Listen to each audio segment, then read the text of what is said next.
Welcome, everybody. This is the first podcast of Embrace Life. My name is Talu Sehra Eckhoff, and I am a Happiitude Master Coach based in Germany and the founder of Happy Matters. And today's topic is how to thrive without worrying. And I'm interviewing Karan Behl, the founder of Happiitude and the Chief Happiness Officer. Welcome, Karan. Thank you so much, Talu. So this year has been definitely one unpredictable year, and many are still very concerned about the future. So how can we stay calm during these times and not worry about the future? I think this is a very obvious question which comes to anybody's mind, especially during such times when future looks very uncertain. I think as a humanity, we have never faced such time before. At least the people who are alive today, they never faced this kind of uncertainty. And this uncertainty is something which is keeping us together. It's not just the virus, even the globally, if you see the political situation also, there's a lot of uncertainties. And human mind is always looking for certainties in life, which is a big illusion we want to hold on to. Certainty. When we are breathing at this point of time, our next breath is what giving us life. That itself is not certain. Right. When the next breath is not certain, then how can we expect certainty in anything in life? But yes, mind wants to hold on to something. It says, anyways, I'm fine. I am breathing right now. I don't even care about that. And when I see somebody, dying, I say, my mind says, oh, no, other people die. It's not you who's going to die. Deep inside, we always have this understanding that, we never have any certainty in life. Somehow, this is what we want to hold on to. And you know why? We should be grateful to the nature for this, because it's such a delicate piece of life we are, which is dependent on the next breath. And nature has given us so much power and so much assurance that we forget that there is someone, which is bigger than us. It's the grace, the nature, the God, whatever you call it. If you don't get up in the morning and look outside the window to reconfirm that, whether the sun has come up or not. You don't go on the terrace to look at the night, whether the moon has come or not. That kind of assurance we have. So somehow that assurance is not something that is given to us. It's like the mind has taken this as an assurance that yes, today this is happening, tomorrow the same thing will happen. So this virus is kind of a wake-up call for all of us. That whatever you think is your security, you think money is your security, look at all the the rich people in the world today. They're doing the same thing. They're stuck inside their own house. Look at all the celebrities, wearing those expensive dresses, carrying those bags and all of that. Where are they? Sitting at home, right? And I was looking at a lot of videos of, people were sending us. These are like all the celebrities. What are they doing? They're cooking food at home. They're enjoying the little chores at home. So this world, this pandemic has actually brought us all together, and they have brought us to a point where your money is not something which can assure you a great life. Your own social status is not something that can assure you a great life. Your business, your job, nothing can assure you a great life at this point of time. So it's actually very good for the humanity that people are getting worried, because now they're looking for ways to come out of it, and that's the best time when their focus will turn inward. Their focus will turn inward because externally, whatever they could think of, nothing is working. They thought, okay, no problem. If I get sick, I have great hospitals. Where are the hospitals now? They can't help you at this point of time. You said, don't worry, if I live in a developed nation, my government will take care of me. Where is your government now? You said, don't worry, I have a lot of savings for my life. I have life insurance. I have insurance, health insurance, which will take care of me. Now, where are they? All the external factors you are relying upon are actually now crumbling. It's all crumbling down. And that's the best time to go inward. So I feel this is not a virus, this is not a pandemic, this is a spiritual virus, I call it. The spiritual virus which is forcing people to be spiritual. So how not to worry about the future, how not to be have discomfort with the future, is just by accepting and embracing the present you exist in. At this moment, what can I do? If you take care of your present, your future will be taken care of. Then you don't have to worry about your future. Those who don't take care of the present moment worry about the future. Yeah. And if you're not taking care of your present moment, you must worry about the future. Then why should we give you a tool not to worry? You must worry because you're not taking care of your present. Yeah, you're missing the opportunity at the moment right there. Yeah, this year is definitely a year for inward reflection for sure. Yeah. Yeah. So what can I or one do more of to get through the day? Like, we talk about, when you're not actually in your present and you're worrying about your future, how can we be more mindful and be more present so that we are embracing the now, as you say? So one of the most important thing is, when we are worrying, and how do we come back? How do we be more mindful? We can use many different methods, but one of the closest thing which we always have is the breath we have. Yeah. Many times this is taken as, okay, the breath watching and all of that. Oh, this is like the yoga, this is spiritual practices and all of that. But at this point of time, when nothing is working, this is the only thing that you are left with. And you must be grateful. I think if I ask you, what is the best thing that's happening to you right now? You can say, oh, my family is good, my career going well, I have money and all of that, all those things are going well. Those are the most important things of my life. But we forget that something under our nose is the most important thing that's happening to us right now. Right. The things we take for granted. Yes. And that's what, if we keep focusing on, every 1 hour, okay, we have a system in our office. Now I have taken that at home also. Like, we have this system where we actually put a reminder every 1 hour. And every 1 hour, this reminder is like to help us check in. Okay, how am I doing now at this moment?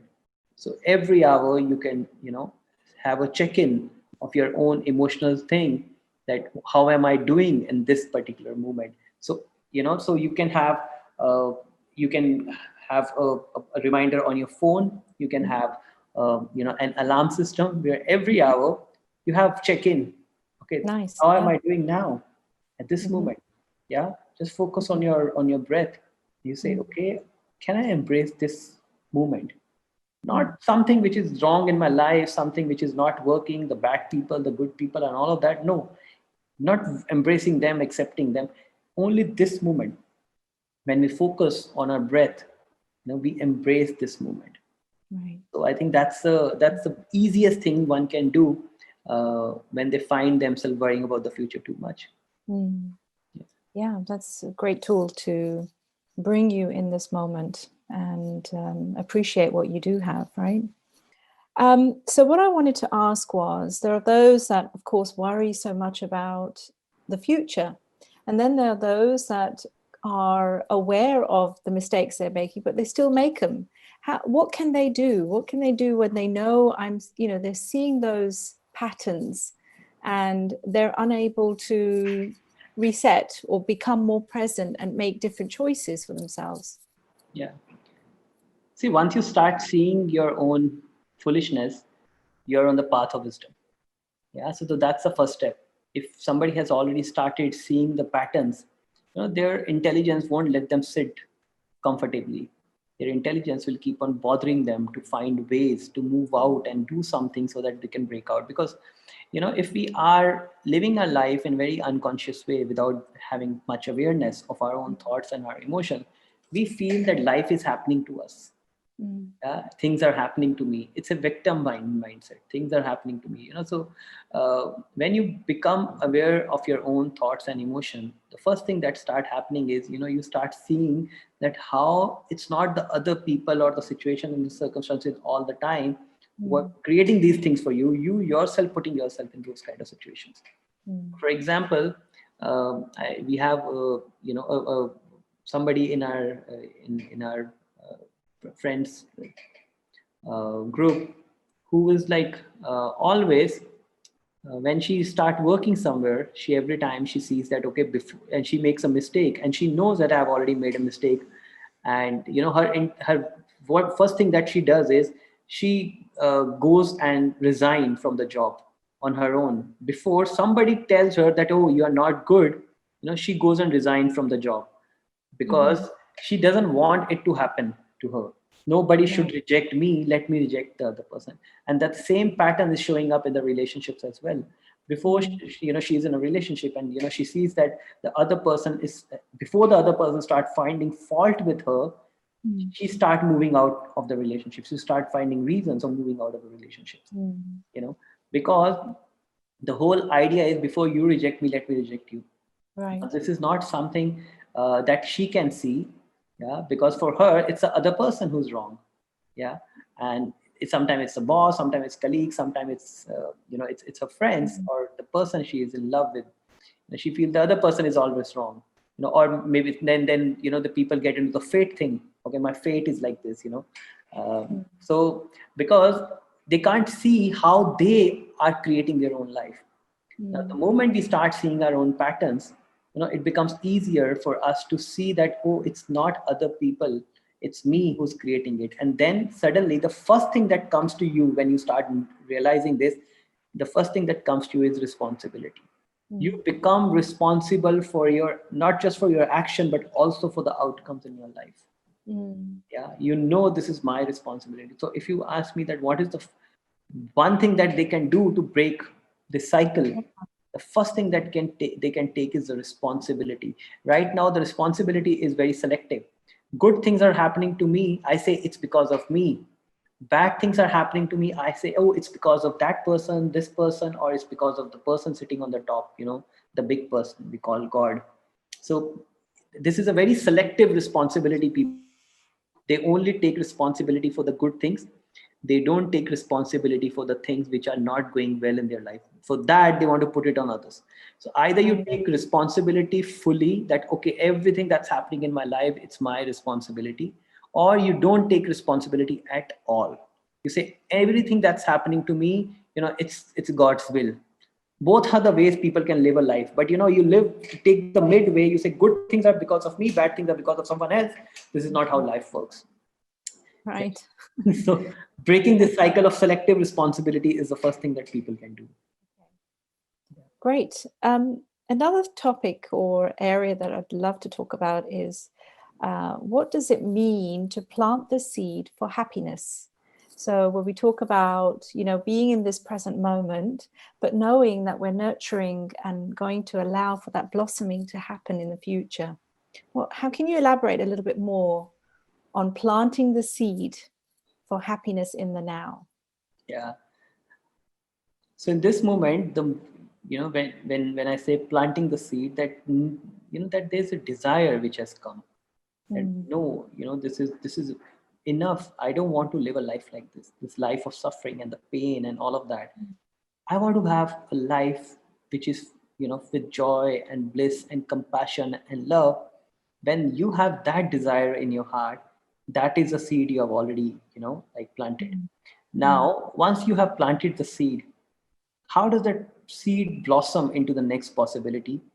Only one thing that it takes, and that is willingness. Willingness to take whatever comes to you. Now, willingness is something which is very important for a seed to break the shell and become the next possibility. Because to be the next possibility, to evolve into the next possibility, this seed has to break its shell. And when a seed has to break its shell, it's not a very comfortable journey. It's like, you have to let go of who you were. When you look at an orange and you look at the menu, or you look at the seed, it doesn't look like the same thing. Right? But the seed has evolved into the next possibility of becoming the leaf and then the fruit. Nothing looks same. So the first thing is that you need to have, once you're planted the seed, the next thing that is very important for you is willingness. that yes, I'm willing to bring this transformation in me, and I'm ready to let go of what I was to be, to evolve into the next level of possibility. Yeah, lovely. Yeah, I think it's so important for everyone to be aware of, being more mindful, being more present, so that they can actually see the difference between, not carrying those worries, so that we do bring them, we plant the worry seed, right? It's almost like, what seed are you planting, right? So we're planting the seed of it being something fruitful, of love and compassion.